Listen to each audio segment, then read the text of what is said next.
এই উম্মতের জন্য তো সুবাদে আমি এক হাদিস আপনাদেরকে দেখাইতেছি, রসুল কি পাইলাম আর কি করতেছি। ওই রসুলের কারণে এই উম্মত জাহান্নামে যাবে, কিন্তু হাতকড়ি থাকবে না। এই উম্মত জাহান্নামে যাবে, পায়ে বেড়ি থাকবে না। এই উম্মত জাহান্নামে যাবে, গলায় শিকল থাকবে না। এই উম্মত জাহান্নামে যাবে, চেহারা কালো হবে না। অথচ জাহান্নামীদের চেহারা কালো হবে, এই উম্মতের চেহারা কালো হবে না। একজনের চেহারাও কালো হবে না। ফেরেশতা জিজ্ঞেস করবে, আল্লাহ চেহারা তো ঝকঝকে, গলায় নাই শিকল, পায়ে নাই বেড়ি, হাতে নাই হাতকড়ি, এটা আবার কি পাঠায় দিলেন? তো আল্লাহ জবাব দিবে, আমার বন্ধুর উম্মত, খবরদার। তো ফেরেশতা মালিক জিজ্ঞেস করবে, দারোগা হাতকড়ি নেই কেন? বলছে, যেই হাত উঁচুতে ব্যবহার হয় ওটা হাতে হাতকড়ি লাগে না। যেই পাও মসজিদের দিকে চলে ওই পায়ে বেড়ি লাগে না। যেই কপাল আমার কুদরতি পায়ে জীবনে একবারও আমাকে পাওয়ার জন্য ঠেকায়া দিছে, সেজদা করছে, ওই চেহারা কোনোদিন কালো হয় না, গলায় কোনোদিন চিকন লাগে না। 3 জায়গায় আগুন লাগাবে না, খবরদার। চেহারায়, হাতে, পায়ে, বাকি শরীরে লাগায় দাও। আগুনকে যখন মালিক হুকুম দিবে ধরার জন্য, আল্লাহ আমাদেরকে শিখায় দিবে, স্মরণ করায় দিবে, আমরা কলেমা পড়তে থাকবো। আগুন আসবে আর যাবে, আসবে আর যাবে, ধরবে না। একবার, দুইবার, 3 বার হবে। মালিক কোরা চার্জ করবে, লাঠি চার্জ করবে, ধরিস না কেন? তো আগুন বলবে, লাইসালি সুলতানুন আলা মান ক্বালা লা ইলাহা ইল্লাল্লাহ মুহাম্মাদুর রাসূলুল্লাহ। এই কলেমা যে পড়ে তাকে ধরার ক্ষমতা আমার নাই। তারপরে আল্লাহ নিজে কি করবে? ইমাম কুরতুবী রাহমাতুল্লাহ আলাইহি লেখেন, ফাআমাতাল্লাহু মাউতাতান, আল্লাহ আমাদেরকে ঘুম পড়ায়া দিবে। মৌতের যেরকম ঘুমের দোয়া, মৌতের দোয়া আর ঘুমের দোয়া একই দোয়া। আমরা ঘুমের দোয়া পড়ি, আমুতু আহিয়া, আল্লাহ মরতে চললাম, কাল সকালে উঠাইলে উঠবো, না হলে আর কিয়ামতের আগে উঠবো না। তো ঘুমো মৌত, আল্লাহ ঘুম পড়ায়া দিবে। আযাব ঘুমের ভিতরে কমপ্লিট করে আল্লাহ বাহির করে নিয়ে আসবে। নবীর সুবাদে, নবীর সুবাদে। হায় হায় হায়, একটা পর্ব এরকম আসবে, জানি না নারায়ণগঞ্জের মানুষ বুঝবে কি বুঝবে না। একটা পর্ব এরকমও আসবে নবীর সুবাদে, একটা পর্ব এরকমও আসবে নবীর সুবাদে, এরকম একটা পর্ব আসবে। আল্লাহ জিবরিলকে ডাইকা বলবে যে আরশের সাথে কান লাগাও। তো দেখবে যে আরশের সাথে কান লাগা একটা ক্ষীণ আওয়াজ আসতেছে, যেইখানতে বলতেছে, হান্নান মান্নান আনকিযনি, ও হান্নান মান্নান আমাকে বাঁচানা। তো জিবরিল বলবে, বড় ক্ষীণ আওয়াজ, হান্নান মান্নান বলে বাঁচাইতে বলতেছে। বলছে, জিবরিল দৌড়ে যাও, আমার বন্ধুর উম্মত আমাকে বাঁচানোর জন্য ডাকতেছে। জিবরিল যাবে দোজখের কাছে, মালিকের কাছে যাবে। মালিক লিস্টি দেখা বলবে, কেউ বাকি নাই, আখরাস তো সবাইকে বাহির করে দিছি। ফিরে আসবে, আবার শোনাবে, আবার যাবে, আবার ফিরত আসবে। তৃতীয়বার এসে আল্লাহর ঠিকানা বলে দিবে, যাও দোজখের ওই অথই তলদেশে যায় দেখো, কয়লার মতো কয়লা হইতে হইতে পোকার রূপ ধরে গেছে, উপরে পড়ে আছে, ওইখানে যায় কান লাগাও। তো দুইজনে যায় কান লাগাবে, তো দেখবে ওইখান থেকে ক্ষীণ আওয়াজ বাহির হইতেছে, ইয়া হান্নান ইয়া মান্নান আনকিযনি, ও হান্নান ও মান্নান আমাকে বাঁচা না। ওই আওয়াজ আল্লাহর আরশের সাথে এসে টক্কর মারবে, ওইখান থেকে উঠায় নিয়ে আসবে। বলবে, আমার বন্ধুর উম্মত উঠায় নিয়ে আস, আমি ওয়াদা করছি আমার বন্ধুকে রাজি করে ছাড়বো, আমি ওয়াদা করছি লা ইউখজিহি ফি উম্মতিক, তার উম্মতের ব্যাপারে আমি কপালে ভাঁজ পড়তে দিব না। আমার কথা কিন্তু শেষ জায়গায় চলে আসছে। ওই রসুল, ওই নবী আমাদেরকে আল্লাহ দিয়েছেন আমাদেরকে জান্নাতে নিয়ে যাওয়ার জন্য। মেরে দোস্ত, শুধু ওনার অস্তিত্ব না, উনি একটা আদর্শ নিয়ে আসছেন, উনি একটা ক্যারিয়ার নিয়ে আসছেন, উনি একটা জীবন নিয়ে আসছেন।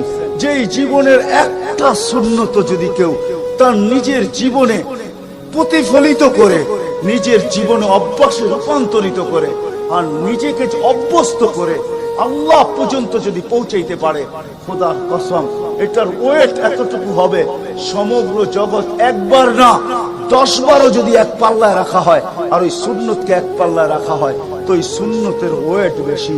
সমগ্র জগৎ এক না 100 কোটি বারও যদি হয়, তা সমগ্র ভান্ডারের সাথে যে দাম না হবে, যতটুকু দাম না হবে, আল্লাহ রসুলের এক সুন্নতের এর চেয়েও কোটি গুণ বেশি দাম।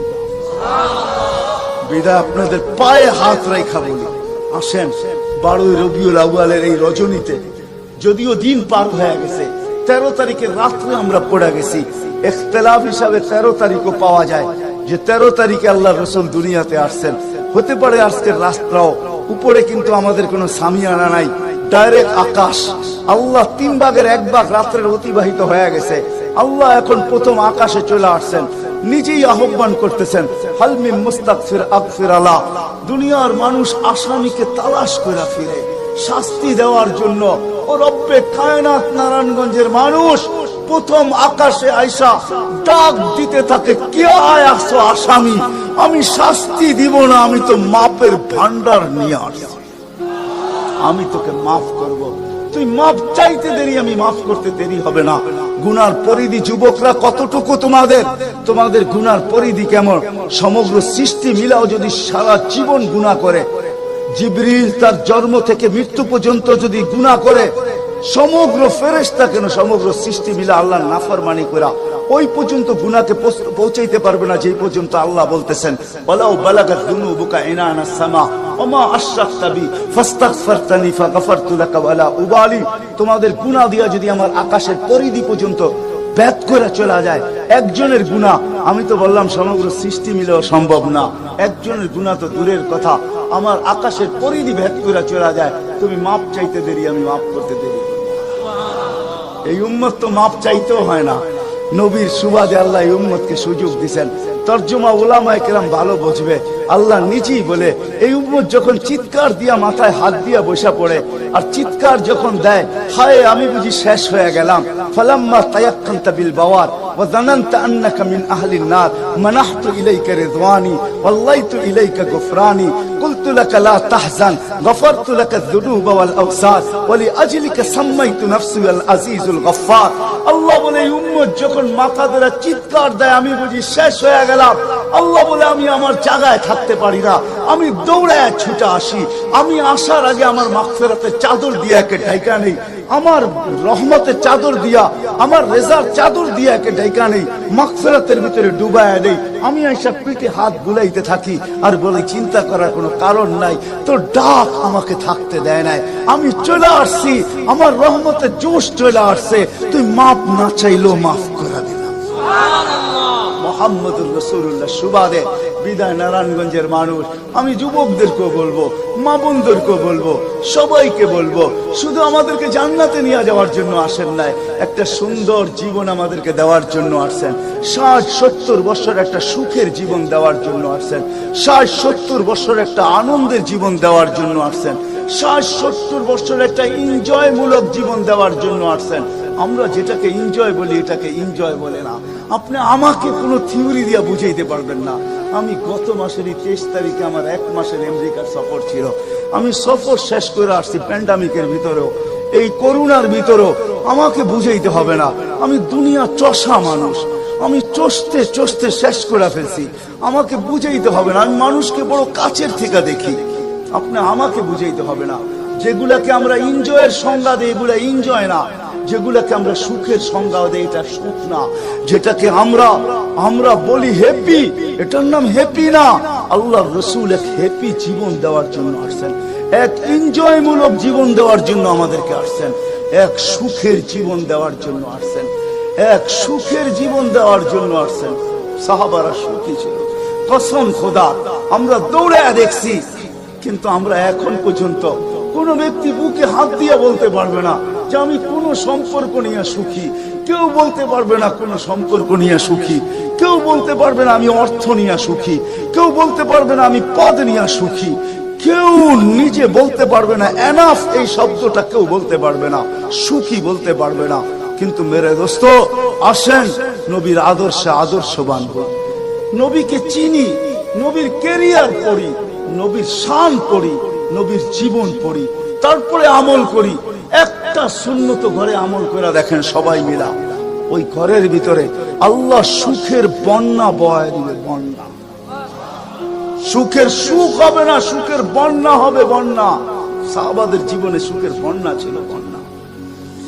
ঘরে কিচ্ছু ছিল না, আমি মানি। আজকেও অনেক আলেম ওলামা আছে যাদের ঘরে কিচ্ছু নাই, কিন্তু যা দেখবেন সুখ আছে, সুখ, সুখ, রাখবেন না, সুখ আছে, সুখ আছে। কয়জন বলতে পারবেন যে আপনাদের পাও টিপা ঘুমের থেকে উঠায় আর পাও টিপতে টিপতে আপনাদেরকে ঘুম পড়ায়? আলেম ওলামা বহুত বলতে পারবে যে আমাদেরকে পাও টিপতে টিপতে উঠায়, পাও টিপা টিপা আমাদেরকে ঘুম পড়ায়। এর চেয়ে বড় সুখ কি চান?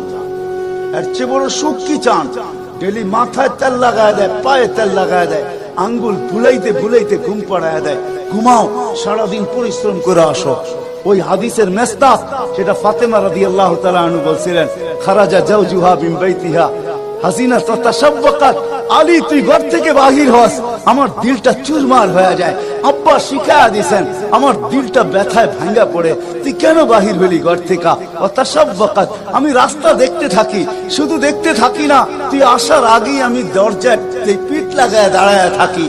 আলী, তুই যখন টোকা দেস তো টোকা দরজায় পড়ে না, আমার পিঠে পড়ে, এক টোকায় খুলা দেই। আলী বলে, এই জন্যই তো আজ পর্যন্ত কোনোদিন 2 টোকা দিতে হইল না, 1 টোকাই তুমি খুলা দাও। বলে, আলী, আমি তো রাস্তার দিকে তাকাইতে তাকাইতে কখন যে দরজায় পিঠ লাগায় দেই, আর তোর টোকা এসে আমার পিঠে লাগে, আমি সাথে সাথে খুলা দিই। আব্বা এটাই শিখেছে আমাকে। দিস ইজ লাইফ, এটার নামই লাইফ। আপনি আমাকে লাইফের সংজ্ঞা বুঝাইতে হবে না। আপনি আমাকে রাগ হবেন না। আপনারা আমাকে কোন দুনিয়া দেখাবেন? Canada, America, Australia, Europe, Japan, উন্নত বিশ্ব, চষতে চষতে আমার জুতা শেষ। আল্লাহ আমার মোকাদ্দরে রাখছে চষা। আমি বড় কাছের থেকে দেখি, এখানে কান্নার অভাব নাই, এখানে কান্না। আমি জানি লাইফ কাকে বলে। লাইফ ওইটার নাম যেটা মুহাম্মদুর রাসূলুল্লাহর আদর্শমূলক লাইফ। লাইফ এই জন্য পায়ে হাত রাখি। এই রাত্রে আল্লাহ প্রথম আকাশে সবার কাছে পায়ে হাত রাখবো। আমি বেশি বলবো না, ডেলি একটা সুন্নত শিখেন। ডেলি কয়টা? একটা সুন্নত। চাই সেটা খাওয়ার হোক, চাই সেটা শোয়ার হোক, চাই সেটা চলার হোক, চাই সেটা বলার হোক, চাই সেটা ঘুমানোর হোক, চাই সেটা বাথরুমে যাওয়ার হোক, চাই সেটা মসজিদে ঢুকার হোক, চাই সেটা কারোর সাথে কথা বলার হোক, চাই লেনদেনে হোক, একটা সুন্নত শিখেন। হায় মুহাম্মদুর রাসূলুল্লাহ বড় চোখের পানি ছড়ায় গেছে।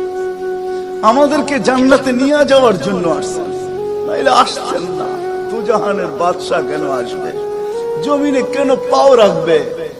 যার রহমতের ভিতরে, যার অস্তিত্বের ভিতরে সমগ্র জগতের অস্তিত্ব লুকানো ছিল। শুধু শুধু আল্লাহ আদম আলাইহিস সালামকে বলেন না, লাউলাহু লামা খালাকতুকা ইয়া আদম। উনি না হইলে তোমার অস্তিত্ব হতো না। লম্বা কাহিনী আমি শর্টে বলতেছি, তোমার অস্তিত্ব হতো না। যার নামটা নিজের নামের সাথে মিলায় রাখছে, এটাই বলে দিচ্ছেন, যুকিরতা ইদা যুকিরতা যুকিরতু যুকিরতা ইদা যুকিরতা যুকিরতু ও যুকিরতা মাই। আমার নাম যখন উচ্চারণ হবে বন্ধু, তোমার নাম উচ্চারণ হবেই। আমি আমার নামের সাথে তোমার নামটা মিলায় রাখছি। যাকে আল্লাহ 1000 বছর সৃষ্টির 1000 বছর আগে, যার আল্লাহ পরিচয়ের ডঙ্কা বাজাইতেছেন, ইয়াসিন 1000 বছর আগে পড়ছেন, তখন আল্লাহ বসাইতেছে ইয়াসিন আল কোরআনিল হাকিম। আমি তো বলি ওলামা বুঝবে, ইয়াসিন আল কোরআনিল হাকিম ইন্নাকা লামিনাল মুরসালিন। আমি তো বলি ইন্নাকা ওকে বলা চলে যে সামনে উপস্থিত বসা। আরবি গ্রামার এটাই বুঝায়। আল্লাহ মনে হয় বন্ধুকে সামনে বসাই বলতেছিলেন ইন্নাকা লামিনাল মুরসালিন। আমার মনে হয় পেটে হাত রাইকেই বলতেছিলেন ইন্নাকা লামিনাল মুরসালিন। বন্ধু, আপনি নবী হিসাবে প্রেরিত বন্ধু। ওই রাসূল কি রাজি? একটা সুন্নত শিখবেন। হ্যাঁ, কে কে ওয়াদা করতে পারেন? ওয়াদা, কিন্তু ওয়াদা দূর দূর পর্যন্ত। যদি নবীর মোহাব্বত থাকে আপনার ভিতরে, একটা সুন্নত ডেলি শিখবেন। ওটাকে নিজে জীবনে অভ্যস্ত হন। নবীর যুবকদের পায়ে হাত রেখা